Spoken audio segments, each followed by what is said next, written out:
Assalaamu calaykum waraxmatullaahi wabarakaatu.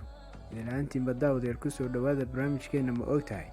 Barnaamijkeenna ma ogtahay waxaan ku soo qaadan doonaa dhereg mooye dhima ku ogay dalka Maraykanka. Haddaba intaanaynu barnaamijka gudagelin, fadlan nagu soo biiro subscribe saar channelka, like-na fiidiyowga saar, siina sheer karee si uu dad kale u gaadho.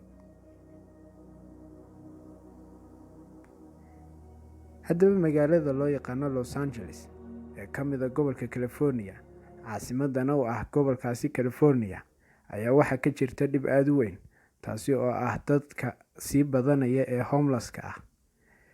Dadka homeless-ka ah ayaa tiradoodu maraysa 360,709 qof, kuwaasoo sanadba sanadka kasii dambeeya sii kordhaya.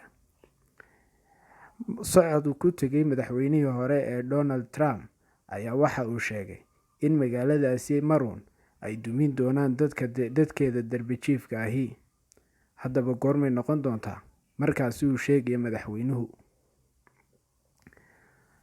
Haddaba waxaan eegi doonaa dhibta baaxaddeedu intay leeg tahay. Markaad tagto magaalada Los Angeles, waqti kuguma qaadanayso in aad aragto dad dariiqyada hurda. Dad badan ayaa habeenkii u hoyda cooshado wadooyinka agtooda laga dhisay iyo meelo aan kuba habboonayn in aadami u hoydo, oo ay ka mid yihiin guryo iyo istaanada gaadiidka. Dadka darbi jiifka ah ee Los Angeles tiradooda waxa ay kor u kacday 30% afartii sano ee lasoo dhaafay.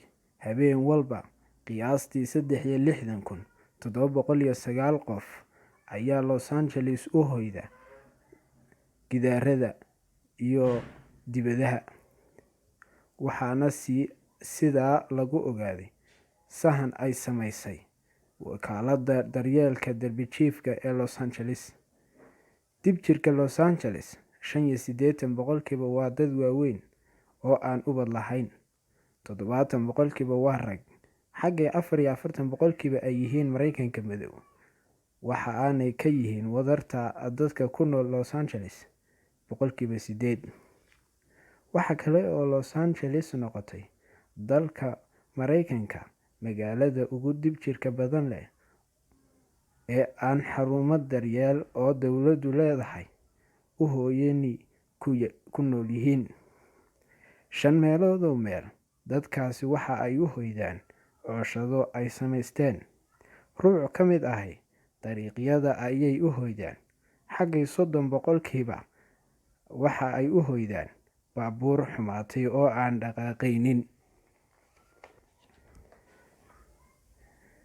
Kalabar dadka dibjirka ahi waxa ay sheegeen in ay sababta dibjirka u yihiin tahay in ay tahli kari waayeen kiradii markii ay shaqo la'aani ku dhacday 30kii sano ee lasoo dhaafay. Guryo badan oo dadka danyarta ahi tahli karaan lama dhisin, inkasta oo tirada dadka ku nool magaaladaasi Los Angeles ay korodhay 15%. Taa waxaa ka dhashay kirada in si xawli ah u korodho oo dadka badan oo sabool ah lagu kordhiyo guryo kooban oo ay dowladdu kirada loogu jiro kabto ayaa jira.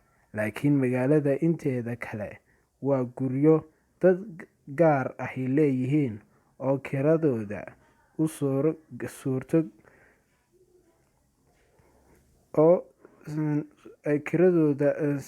sargoynayso suuqa xorta ahi. In ka badan 780,000 oo qof oo ku nool magaaladaasi Los Angeles ayaa 90% dakhliga soo gala ayaa ay ku bixiyaan kirada guryaha.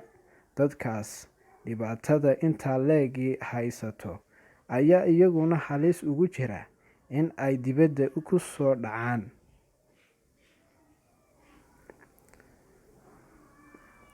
Barnaamijkeennii ma ogtahay intaas ayaynu inoogu dhan yahay. Intaynu barnaamij kala kulmi doono, assalaamu calaykum waraxmatullaahi wabarakaatu. Waa anigoo Muxyidiin oo idin leh waa inooyo barnaamijka xiga.